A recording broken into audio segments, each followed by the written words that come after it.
rabbil alamin wa bihi nasta'inu ala umuri dunya waddin wassalatu wassalamu ala asrofil mursalin sayyidina Muhammadin wa ala alihi wa sahbihi amma ba'du.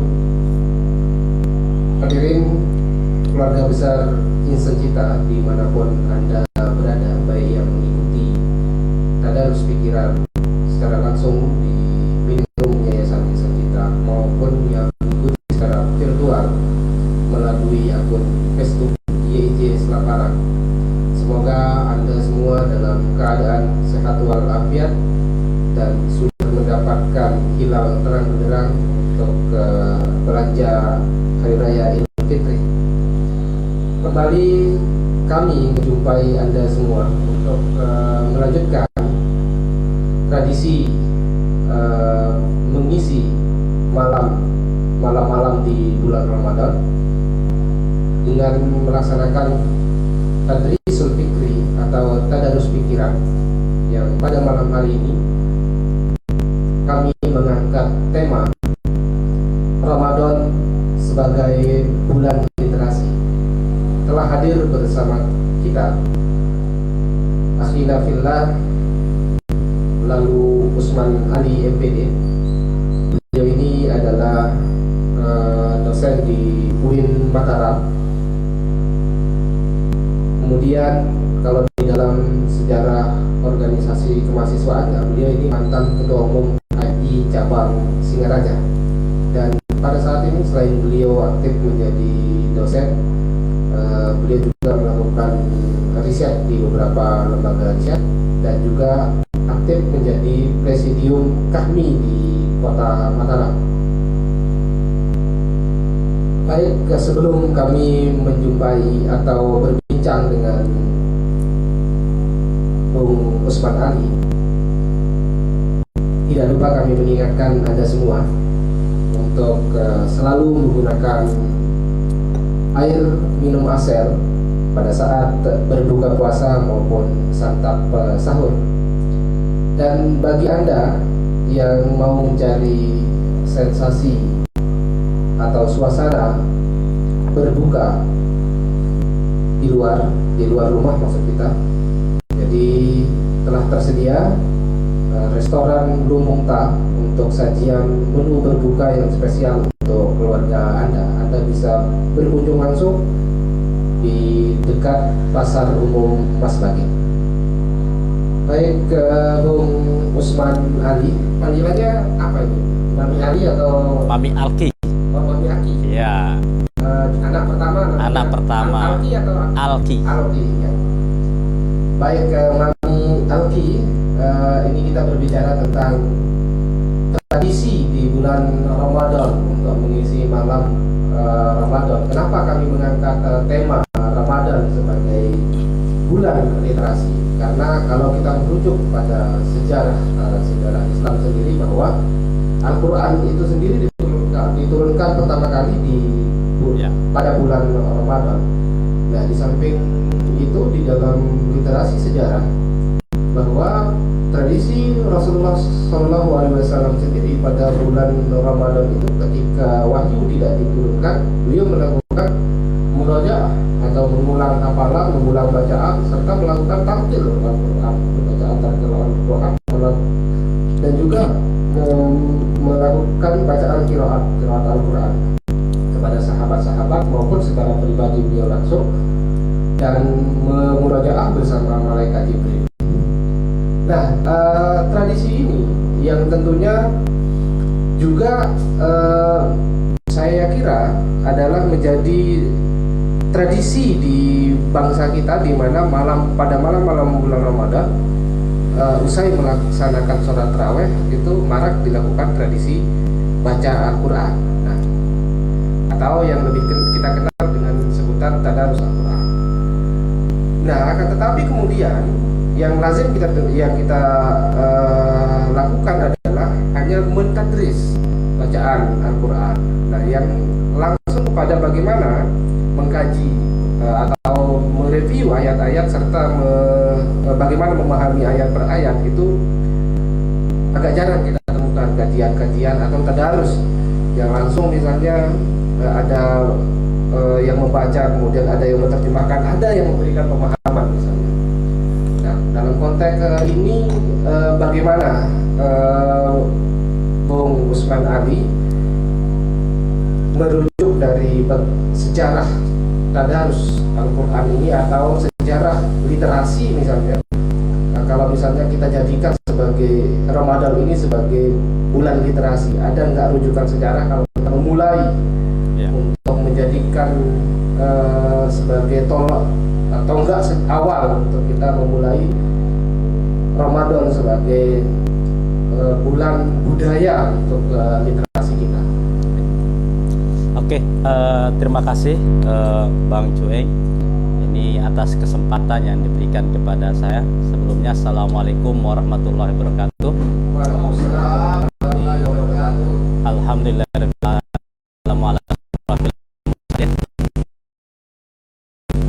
Rabbi shrah li sadri wa yassir li amri uqdatam min lisani yafqahu qawli amma ba'du. Ketua Yayasan Insan Cita yang saya hormati dan saya banggakan, dan para hadirin dimanapun berada yang berkesempatan untuk menonton acara Tadarus Pikiran ini. Terima kasih, ini kesempatan luar biasa saya bisa hadir di sini. Jadi, dan ini kenapa kesempatan luar biasa? Selain temanya nyambung, kegiatan ini juga adalah bagian dari bagaimana meliterat apa yang sedang kita lakukan saat ini. Nah, terkait tentang tadi sudah ada pengantar terkait literasi, tadarus Al-Quran dan sebagainya.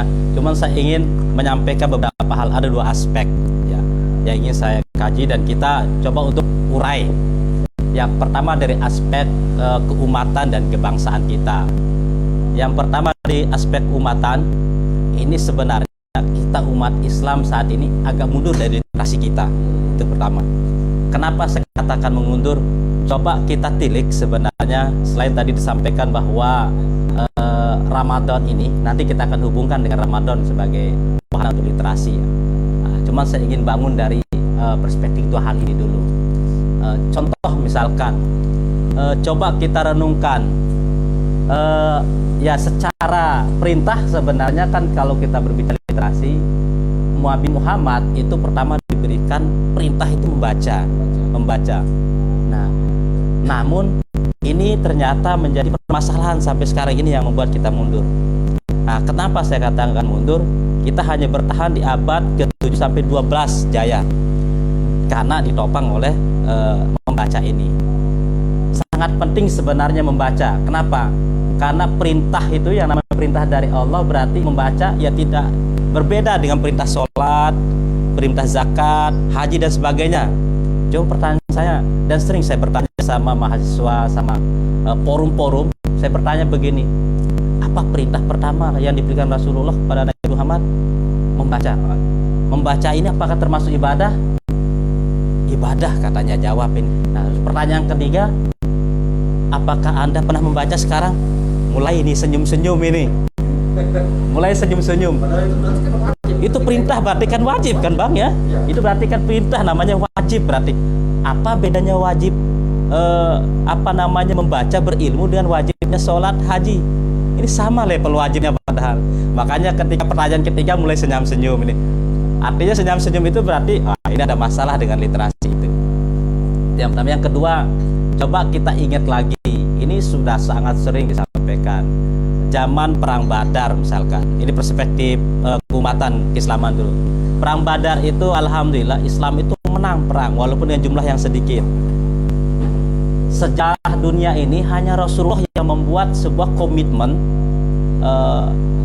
siapa yang bisa mengajarkan muslim, anak kecil ataupun dewasa 10 itu dibebaskan. Untuk belajar membaca. Ya, baca, betul. Tawanan perang. Ya. Jadi tidak diambil hartanya sama Rasulullah. Sejarah mencatat bahwa tidak ada selain Rasulullah yang membuat komitmen seperti itu. Dari zaman Yunani itu tidak ada. Mereka baru bisa dibebaskan ketika mereka 10 orang.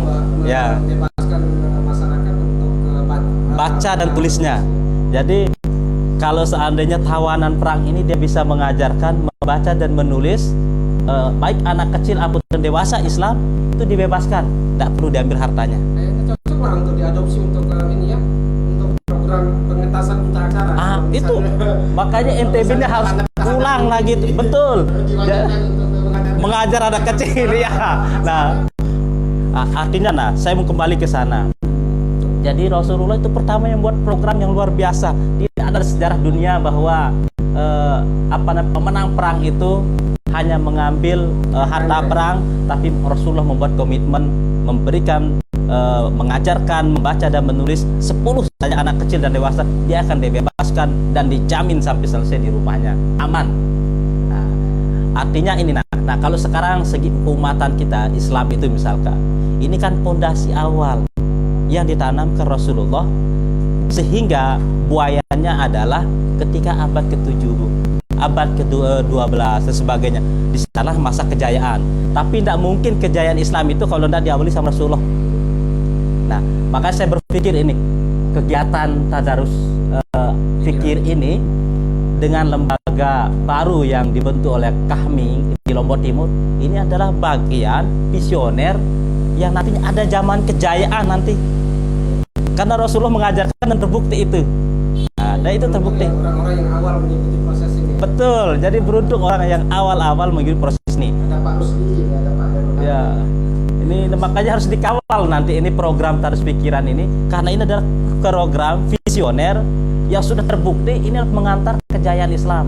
Nah, berarti kalau seandainya kegiatan tadarus pikir ini konsisten, kita komitmen, ini ada saatnya nanti YISI akan menjadi sebuah lembaga yang luar biasa. Itu perspektif Islam, secara garis besar di perspektif Islam. Nah, sekarang dalam kebangsaan kita, jadi dalam kebangsaan kita, ini perlu saya sampaikan bahwa data-data terkait tentang literasi kita di Indonesia ini, bahwa tahun 2008 itu PISA ya, jadi program untuk memberikan standarisasi kepada siswa di dunia. Indonesia mengikuti itu dan kita masih berada pada posisi angka di tahun 60-an dari 70-an negara. Kita kalah dengan Vietnam PISA kita, standarisasi literasi dan baca kita. Padahal Vietnam itu kan sudah dihabok-habok sama Amerika belakangan merdeka. Yang mengajarkan mereka perangin Kopassus. Nah, tapi kita kalah. Kita kalah. Artinya dari segi PISA. Ada lagi data dari dari Badan Pusat Statistik. Kita ini masih berada pada nomor buntut. Nah, kembali lagi di kebangsaan kita untuk di NTB misalkan. Data dari inovasi dari 34 kita nomor 31. NTB, kita berbicara NTB. Provinsi kita itu nomor 31 buntut. Setelah mana? Setelah daerah mana? Setelah daerah yang timur lah ya. Jadi belum kita bangkit. Artinya apa masalah kita? Masalah kita di literasi. Sehingga di tahun 2000-an, 2005 ke atas itu agak gencar dilaksanakan program gerakan literasi nasional. Ada salah satu tokoh yang memang konsen dengan ini adalah Satria Dharma namanya. Jadi dia konsen yang diawali di gerakan di Jawa Timur dan itu menjadi program nasional, menjadi gerakan literasi nasional. Nah, sekarang kalau seandainya kita hubungkan dua fakta kebangsaan dan keumatan kita saat ini, kita hubungkan dia dengan keadaan saat ini sedang Ramadan, tentunya ini sangat luar biasa dan harus kita pikirkan dan terapkan. Karena kalau seandainya kita berbicara literasi atau membaca ya, kalau belum itu dalam perspektifnya tingkatan pengetahuan itu membagi menjadi 6 ya. Jadi sekedar paham sampai dia bisa mengeksistensi diri ya, menganalisis dan menerapkan.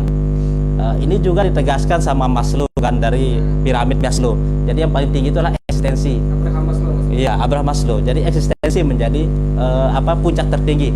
Artinya juga sama dengan literasi, membaca sebagainya. Ini puncaknya nanti adalah pada sebuah konsep kita bisa eksistensi dengan hal itu. Contoh saya kembali dengan membaca dan perintahnya dan bimbingannya Rasulullah, eksistensinya di kejayaan umat Islam. Nah, itu mungkin sebagai pengantar terlebih dahulu terkait tentang kondisi kebangsaan dan saat ini. Nah, kalau seandainya kita hubungkan dengan Ramadan saat ini, sebenarnya kita diberikan sebuah peluang yang luar biasa. Sampai ada skema yang dibikin ini, skema untuk tadarus kita misalkan. Selesai sholat subuh, jangan langsung kita tidur, tapi baca Al-Quran atau baca yang lain, sehingga target itu 1 bulan itu bisa full. Selesai sholat subuh kita baca, selesai sholat duhur kita baca, duha kita baca, nanti asar baca, maghrib sebelum kita berbuka dibaca. Dan ada kebiasaan baru lagi kita yang tidak pernah sholat tahajud, kita bangun untuk sahur sekali tahajud kita membaca, sehingga kalkulasinya bisa 30 juz itu khatam. Biasanya kita lebih cepat tidur kalau baca buku. Ini karena kebiasaan ya, makanya kan ada 3 konsep ya, ada 3 konsep. Kalau seandainya, nah zaman ini, makanya jangan berpikir bahwa membaca itu ada given, bukan. Jadi membaca itu bukan given, tapi memang harus pembiasaan, itu harus dipelajarkan, di setting. Nah, kenapa kita mengatakan bahwa kalau kita baca buku ini kita cepat ngantuk? Karena mungkin pola pikirnya itu adalah membaca ini given ya, sehingga tradisi-tradisi yang dibangun itu tidak untuk mengaktifkan bagaimana dia menjadi pembaca yang hebat. Mungkin itu segera. Ada nggak, bisa nggak digambarkan kepada kita? Tadi kan Bung Usman ini memberikan gambaran kepada kita tentang sejarah literasi yang dibangun oleh peradaban Islam. Ya. Bisa nggak digambarkan kepada kita ini sejarah kejayaan literasi umat Islam atau peradaban literasi yang dibangun oleh kejayaan Islam masa lampau atau masa kini seperti apa? Oke, terima kasih. Nah, saya tadi sampaikan bahwa fondasi awal itu dari gerakan Rasulullah menegaskan dengan memproklamirkan tawanan yang bisa untuk memberikan atau mempelajarkan orang bisa membaca dan menulis di masyarakat Islam, baik kecil ataupun dewasa, itu dibebaskan. Ini fondasi awal. Fondasi awal yang diberlakukan oleh Rasulullah, dan itu terus menerus sampai, nah mana buktinya sekarang kejayaan itu? Kejayaan itu di Andalusia, di Abbasiyah. Jadi sehingga dikenal di zaman kejayaan di Abbasiyah, Muawiyah itu ya Baghdad lah dulu ya, Baghdad. Makanya kaum yang dianggap orang hebat ketika itu adalah kaum sastrawan. Jadi istana itu banyak yang dihuni oleh kaum sastrawan, kaum filsafat, dan itu orang Islam. Semua aspek itu ketika zaman itu diisi oleh orang-orang Islam penemuannya, baik kedokterannya, baik filsafatnya, sastranya. Itu yang menyebabkan bahwa orang dikatakan hebat itu kalau dia punya nilai sastra yang tinggi kan dulu. Facebook dan YouTube mungkin tidak ada kalau tidak ada penemuan yang dilakukan oleh Al-Khwarizmi ya. Oh betul. Pasti, karena kan teknologi ini juga berawal dari hal tersebut. Makanya kan ketika zaman hal itu orang masih mengatakan zaman gelap ketika di Renaissance ya, di Yunani, di Eropa. Pikiran-pikiran semacam ini mungkin diperolok-olok ya di zaman itu. Pasti. Jadi karena yang baru itu kan pasti akan yang bisa membaca Al-Quran, tapi dia tidak tahu apa sih makna yang terkandung di dalam Al-Qurannya. Nah, dari segi kebiasaan mas kita hanya sekedar baca, tapi dia akan menjadi. Jangan-jangan kebiasaannya Pak Hairul Hadi. Iya. Berarti masuk di tahap C. Kalau belum itu. Masyarakat jadi objek kambing hitam. Kita silakan. menjadi objek, bukan malah menjadi subjek untuk mengkaji teks suci. Nah, terkait kalau makanya insan kita ini kan banyak kita dapatkan sebagai literasi di Ramadan, tidak sekedar membaca teks Al-Quran, tapi mengkaji substansi yang ada di Al-Quran itu sendiri. Dari bulan pertama dari hari pertama puasa kita berbagai logi pembebasan, kemerdekaan, hakikat mencari kebenaran, sehingga kami mengucapkan terima kasih banyak lah kepada penyelenggara, sehingga tidak hanya sekedar membaca Al-Quran, tapi jauh lebih itu ya membaca memberikan pemahaman substansi yang terkandung di dalam Al-Quran itu sendiri. Itu yang pertama. Dan yang kedua, kami berbicara tertarik tadi masalah guru. Ketika dia belajar, guru itu saya lihat kebanyakan banyak yang targetnya itu bagaimana materi ini bisa habis, guru itu bisa habis disampaikan sesuai dengan apa yang diberikan oleh kurikulumnya. Misalnya sampai jam segini harus materinya sampai di sini, tapi targetnya itu tidak sampai kepada sejauh mana pemahaman siswanya.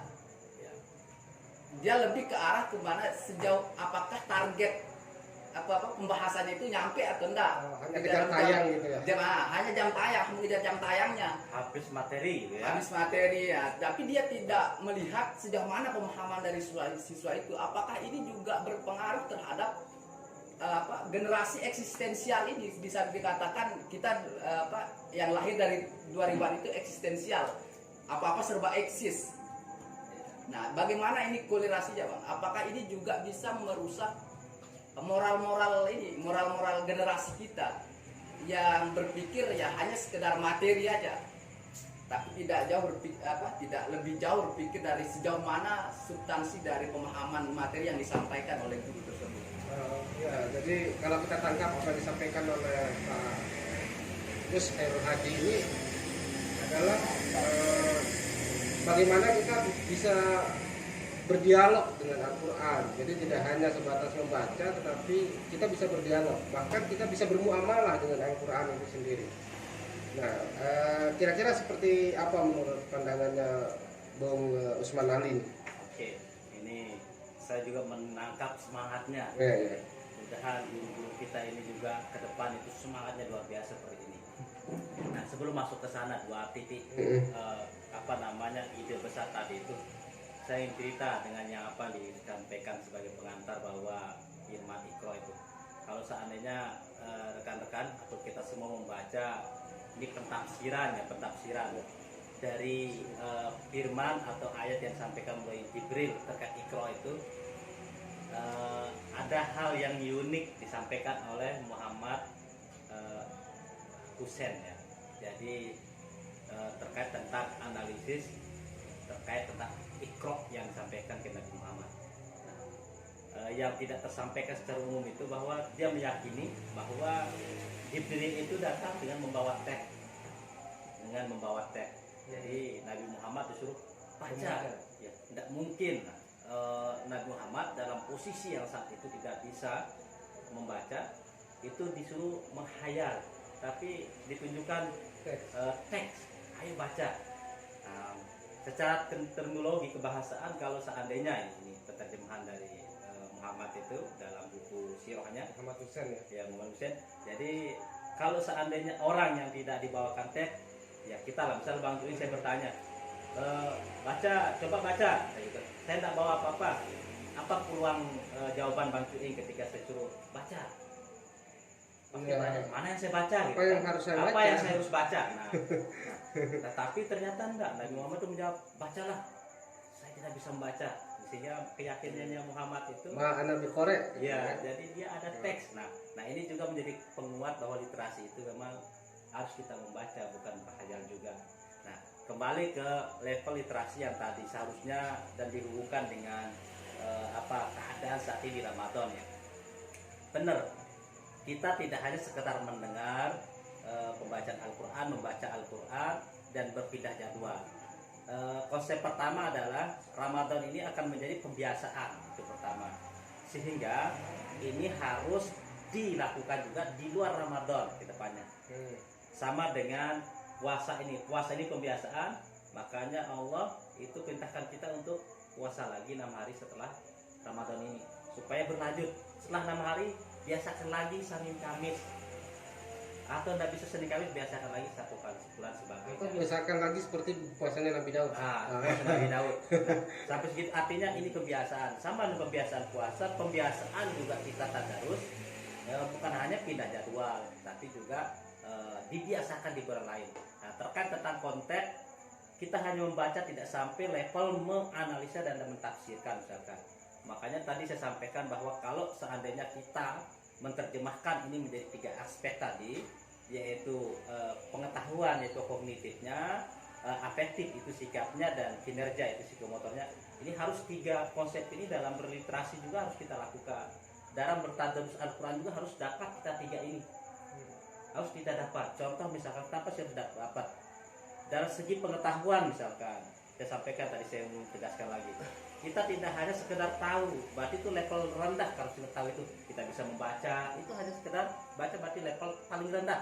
Kalau dalam taksonomi, jadi paling rendah. Tapi kita sudah sampai level menganalisa, kita sudah level mengidentifikasi, kita sudah level itu menerapkan. Nah, jadi itu levelnya yang harus kita tambahkan di gereja, di tadarus kita di sini, menjadi intelektualitas dan literasi ini. Dalam segi perspektif afektif sikap, ya juga pelajaran-pelajaran moral yang ada di Al-Quran tafsir ini juga menjadi terinternalisasi seharusnya di kita. Bukan hanya di Ramadan ini, tapi dia terinternalisasi juga sikap-sikap kita itu, sikap-sikap positif Pak ya.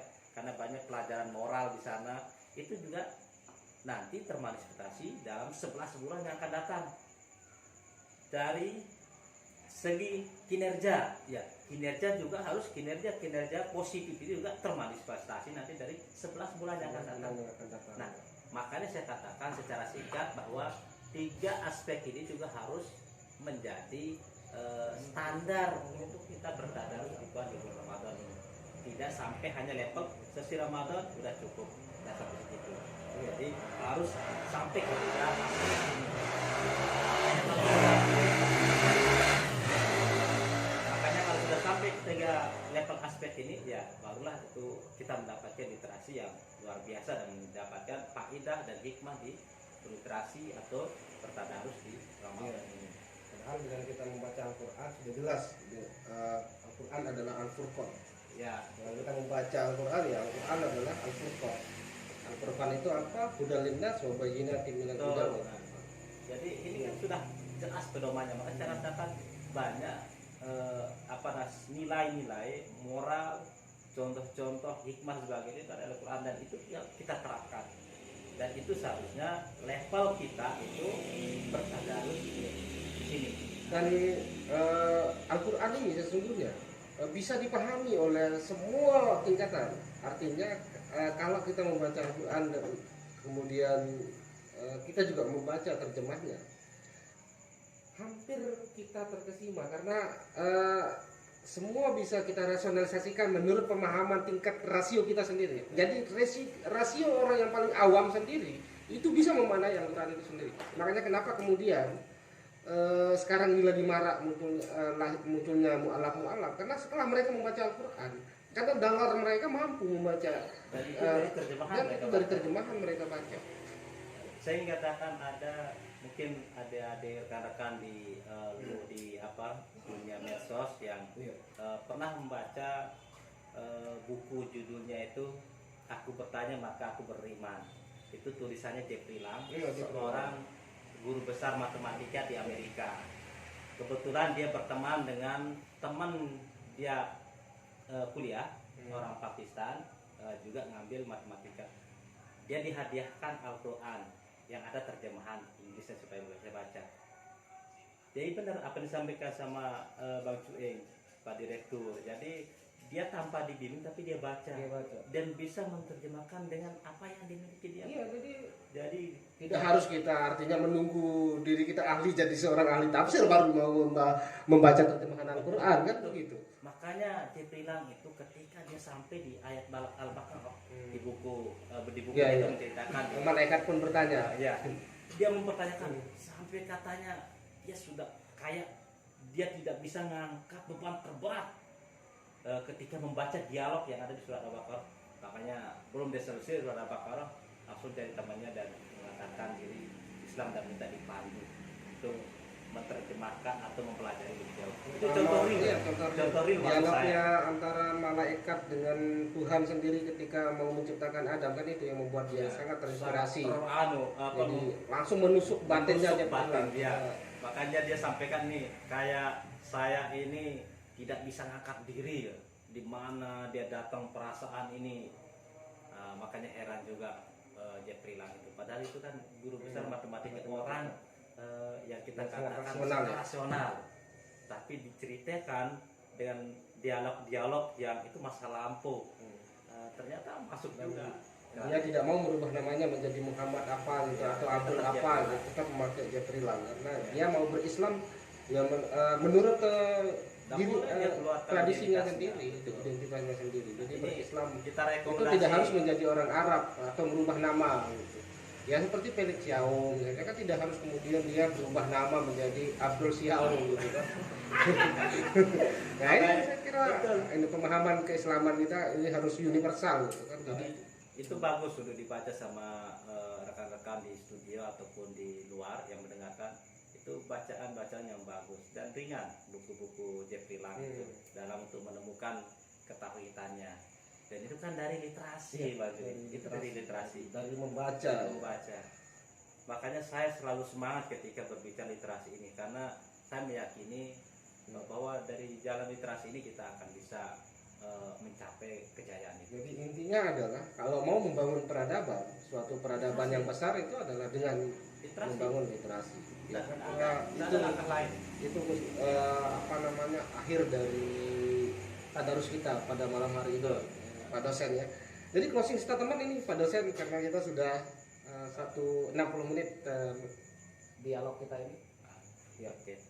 Terima kasih. Jadi terjadi banyak problematika kita dari aspek kebangsaan, keumatan kita sampai saat ini terjadi saat ini. Untuk menuntaskan hal itu tidak ada pilihan, yaitu kita harus meningkatkan literasi kita. Dan literasi ini bukan hanya kewajiban satu orang, dua orang, kewajiban negara bukan, tapi saya sampaikan bahwa literasi ini adalah jihad bersama. Harus kita jihad kolaborasi untuk menuntaskan itu.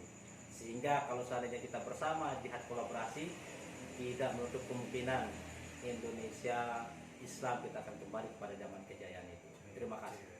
Ya, baik, terima kasih Bung Lalu Usman Ali atas pandangan-pandangan dan berkesempatan mengisi tadarus pikiran kita pada malam hari ini yang sangat luar biasa, memberikan pandangan-pandangan kepada kita bahwa kalau mau membangun sebuah peradaban maka harus dibangun dengan budaya literasi.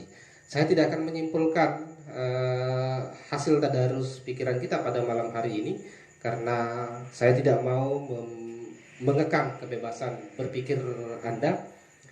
Saya ingin menyampaikan bahwa Yayasan Insan Cita Selaparang ini ada untuk Anda yang mau menggunakan pikirannya.